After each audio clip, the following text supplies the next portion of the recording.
आज का सुविचार तभी तक पूछे जाओगे जब तक काम आओगे। चिरागों के जलते ही बुझा दी जाती है माचिस की तिल्लियां।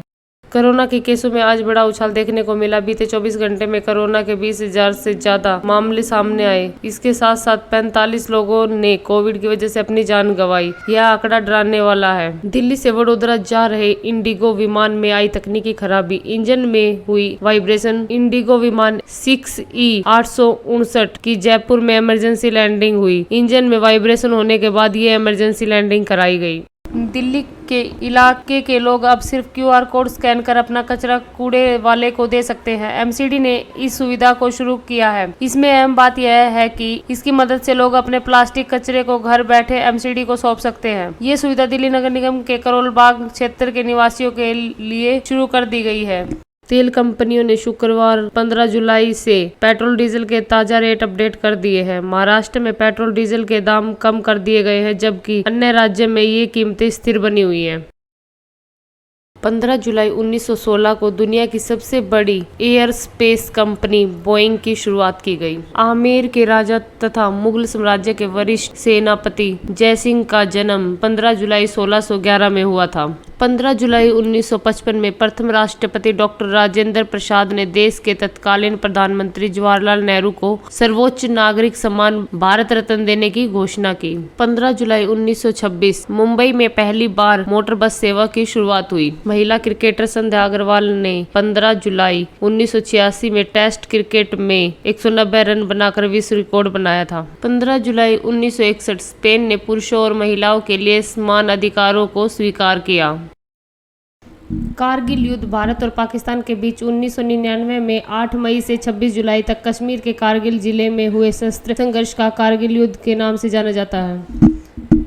कारगिल युद्ध वही लड़ाई थी जिसमें पाकिस्तानी सेना ने द्रास कारगिल की पहाड़ियों पर कब्जा करने की कोशिश की थी। भारतीय सेनाओं ने इस लड़ाई में पाकिस्तानी सेना तथा मुजाहिदीनों के रूप में उसके पिट्ठुओं को परास्त किया। कारगिल विजय दिवस हर साल 26 जुलाई को उन शहीदों की याद में मनाया जाता है जिन्होंने कारगिल युद्ध में अपने देश के लिए लड़ते हुए अपने प्राणों का बलिदान दे दिया और वीरगति को प्राप्त हुए। आमतौर पर कारगिल युद्ध को भी 1947 और 48 तथा 1965 में पाकिस्तानी सेना द्वारा कबीलाइयों की मदद से कश्मीर पर कब्जा करने की कोशिशों के एक अंग के रूप में देखने की प्रवृत्ति रही है। वास्तव में कारगिल युद्ध कश्मीर हथियारों और भारत को स्थिर करने के जिहादियों के 20 वर्ष से जारी अभियान का एक महत्वपूर्ण बिंदु है और यह अनेक मामलों से पहले ही दोनों लड़ाइयों से भिन्न है। कश्मीर के कारगिल क्षेत्र में सामरिक महत्व की ऊंची चोटियां भारत के अधिकार क्षेत्र में आती हैं। उन दुर्गम चोटियों पर शीत ऋतु में रहना काफी कष्ट साध्य होता है। इस कारण भारतीय सेना वहां शीत ऋतु में नहीं रहती है। इसका लाभ उठाकर पाकिस्तान ने आतंकवादियों के साथ पाकिस्तानी सेना को भी कारगिल पर कब्जा करने के लिए भेज दिया। वस्तुतः पाकिस्तान ने सीमा संबंधी नियमों का उल्लंघन किया था, लेकिन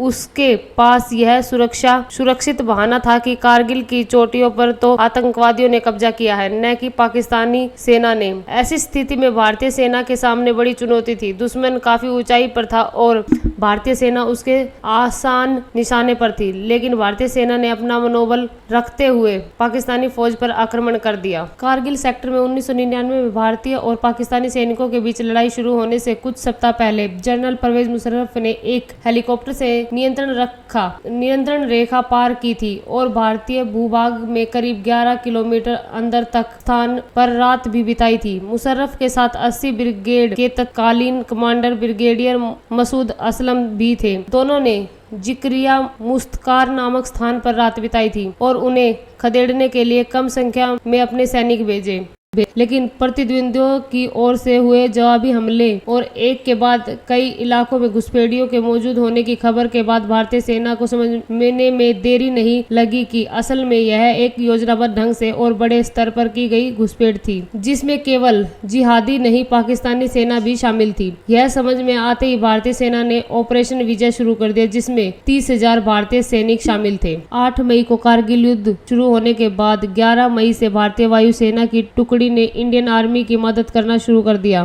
कारगिल की लड़ाई का अंदाजा इसी बात से लगाया जा सकता है कि इस युद्ध में वायुसेना के करीब 300 विमान उड़ान भरते थे। भारतीय सैनिकों ने ठान लिया था कि वे कारगिल से पाकिस्तानियों को खदेड़ कर ही दम लेंगे। भारतीय सैनिकों ने विलक्षण वीरता का परिचय देते हुए पाकिस्तानी सैनिकों को चारों ओर से घेर लिया। कारगिल युद्ध में भारत को विजयश्री प्राप्त हुई, लेकिन अमेरिका के हस्तक्षेप के कारण भारत सरकार ने पाकिस्तानी सैनिकों को हथियारों सहित निकल भागने का मौका दे दिया। पाकिस्तान को सामरिक महत्व की चोटियां खाली करनी पड़ी और भारत ने पाकिस्तानी सैनिकों की जिंदा वापसी को स्वीकार कर लिया। वस्तुतः युद्ध के भी कुछ नियम होते हैं, भारतवर्ष ने उन्हीं नियमों का पालन किया।